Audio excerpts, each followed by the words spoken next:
If you swirl it and it crests up and you don't see it, just take a heat gun or a torch and just gently heat it up and it'll settle out. Occasionally, we'll run across bubbles when you're doing wood. We'll seal the edges. That's one of the first things we're going to do today.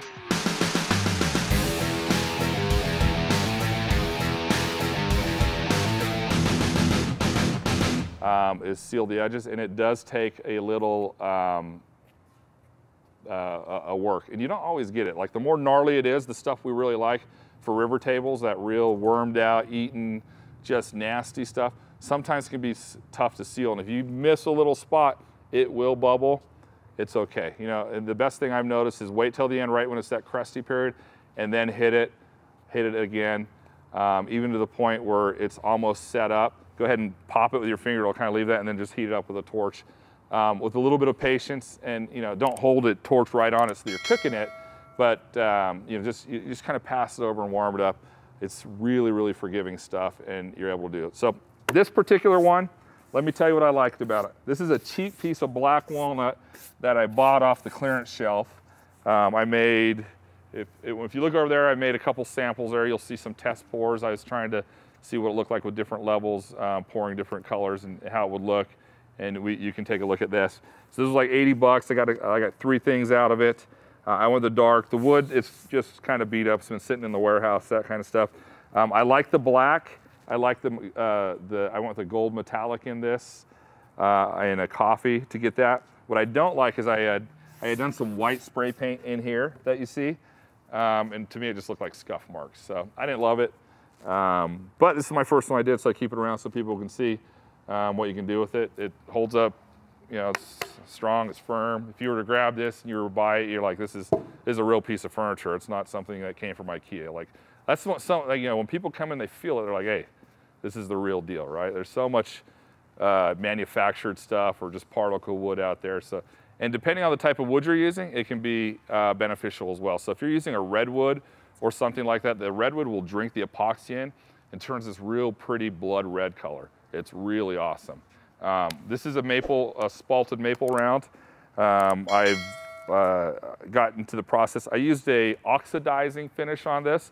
So there's spalting in here and a little bit, but you'll see I had finished this crack here, and this is actually translucent. So if you put a light through there, it'll shine right through and reflect off the metallics. It kind of looks like a Harry Potter deal. My wife has actually claimed this one. For the gentlemen, don't show your wives your projects because they'll want them all.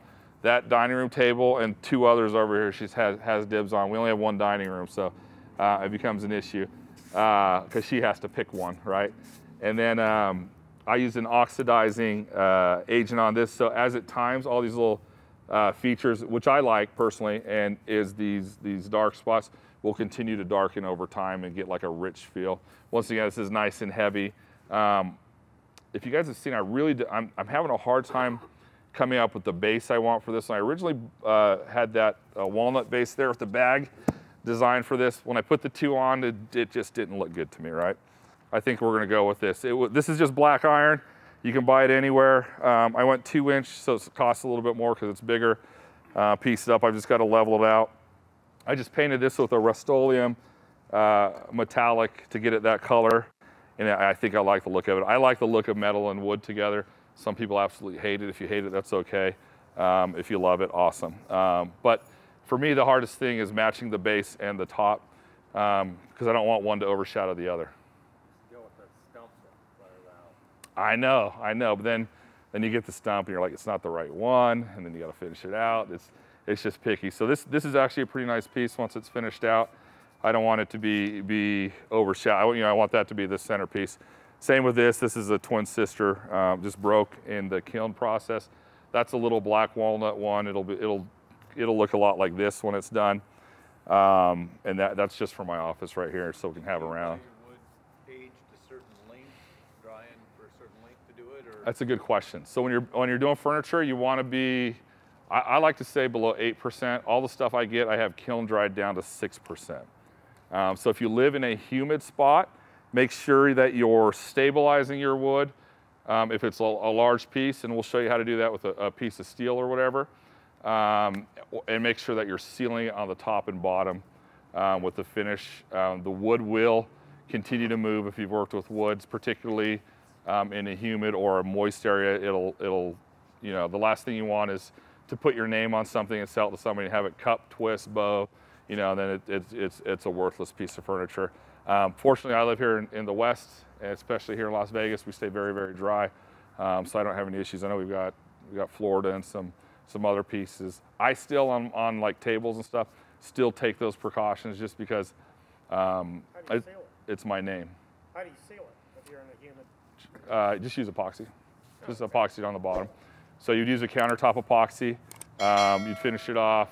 I like to go to about a 300 to 400 grit on my tops, so it's a nice smooth surface.